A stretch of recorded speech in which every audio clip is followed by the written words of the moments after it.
ओम जय माँ बगलामुखी। ओम नमः शिवाय। ओम नमः शिवाय। जय शिव भोलेनाथ, जय शंभू बाबा। मैं आज की जो अपनी वीडियो लेकर आया हूँ, मैं वो शिव भोलेनाथ पर लेकर आया हूँ। मैं अभी पिछले कई दिनों से बड़ा आहत था। मैं सोच रहा था ये वीडियो बनाऊँ कि ना बनाऊँ, कैसे करूँ। देखिए, जब से ये ज्ञान व्यापी का मुद्दा आया है, ज्ञान व्यापी का जो हमें पता चला है कि ज्ञान व्यापी मस्जिद के अंदर हमें शिवलिंग मिला है, एक तो खुशी भी है और मन बड़ा दुखी है अंदर से कि कोई कैसे किसी भी धर्म की आस्थाओं को अपने वजू के स्थान पर रख सकता है। उन्होंने मेरे भोले बाबा को 352 साल तक वजू के स्थान पर रखा, एक गंदे स्थान पर रखा। मन दुखी है उस वजह से। एक तो मन दुखी है, दूसरा उससे ज़्यादा मन दुखी ये होता है कि सोशल मीडिया पर लोगों ने इतने कटाक्ष किए, कैसे कैसे कमेंट्स कर रहे हैं भद्दे। कैसे कोई इतने भद्दे कमेंट्स कर सकता है भोलेनाथ पर। मुस्लिम लोग कमेंट कर रहे हैं, ठीक है, समझ में आता है यार, उनकी परवरिश वैसे हुई है। कुछ जो अपने हिंदू लोग ऐसे कमेंट्स कर रहे हैं, उन्हें देखकर जो कटाक्ष कर रहे हैं, मन दुखी है। उनको सिर्फ एक ही चीज़ बोलना चाहूँगा कि भोले बाबा सब देख रहे हैं, शिव भोलेनाथ सब देख रहे हैं जो वो चीज़ें बोल रहे हैं ना। ये मैंने ऐसी ही वीडियो जब बनाई थी जब कश्मीर में हुआ था, बाबा अमरनाथ के यात्रियों पर हमला हुआ था और कश्मीर में लोगों ने जितने भी भंडारे थे भोलेनाथ के, उन भंडारों में शिवलिंग का अपमान किया था। तो मैंने तब भी कहा था कि भोलेनाथ सब देख रहे हैं, और यही हुआ था। उसके 3 महीने के बाद ही एक ताबड़तोड़ बाढ़ आई थी कश्मीर के अंदर। वही चीज़ मैं आज कह रहा हूं कि भोलेनाथ सब देख रहे हैं। सोशल मीडिया पर अपने हिंदू लोग ऐसे कमेंट कर रहे हैं कि शिवलिंग, अरे शिवलिंग, लिंग किसकी पूजा करते हो भाई तुम। एक चीज़ मैं ये बोलना चाहूँगा कि अगर आप अपना ज्ञान बढ़ाएंगे और आप शिव महापुराण को ध्यान से पढ़ेंगे, ग्रंथों को पढ़ेंगे, तो आपको पता चलेगा जो शिवलिंग है वो किसी अंग को नहीं दर्शाता, वो शंकर भगवान के किसी अंग को नहीं दर्शाता। वो स्वयं शिवलिंग, वो स्वयं शिव भगवान है। वो पूरे संपूर्ण शिव भगवान को दर्शाता है। वो पूरे शंकर भगवान को दर्शाता है, वो किसी अंग को नहीं दर्शा रहा।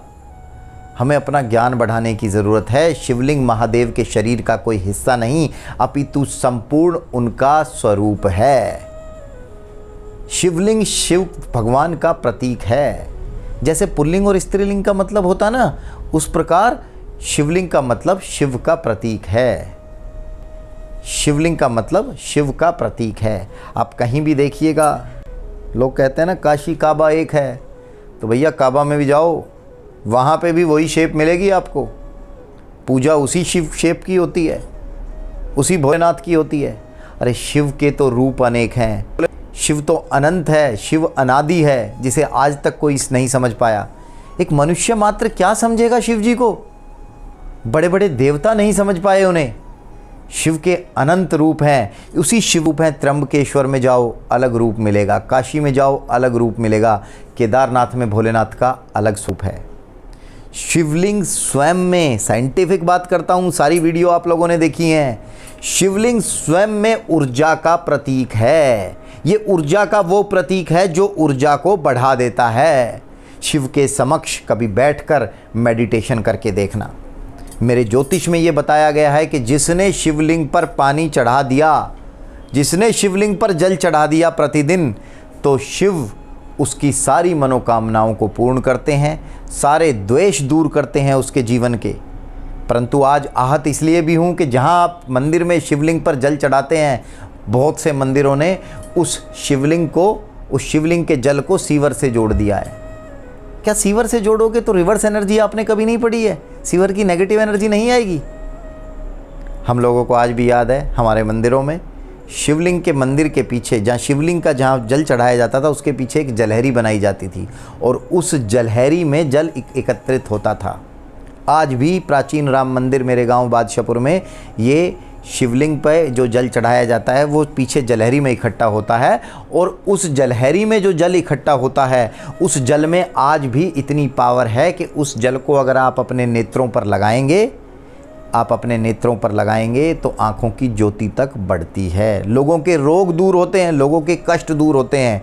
ये स्वयं शिव की ऊर्जा है, ये स्वयं शिव की ऊर्जा है। जो व्यक्ति किसी दुर्वासना से, दुर्भावना से ग्रसित हैं, वो शिवलिंग को समझेंगे, वो शिवलिंग के बारे में बताएंगे।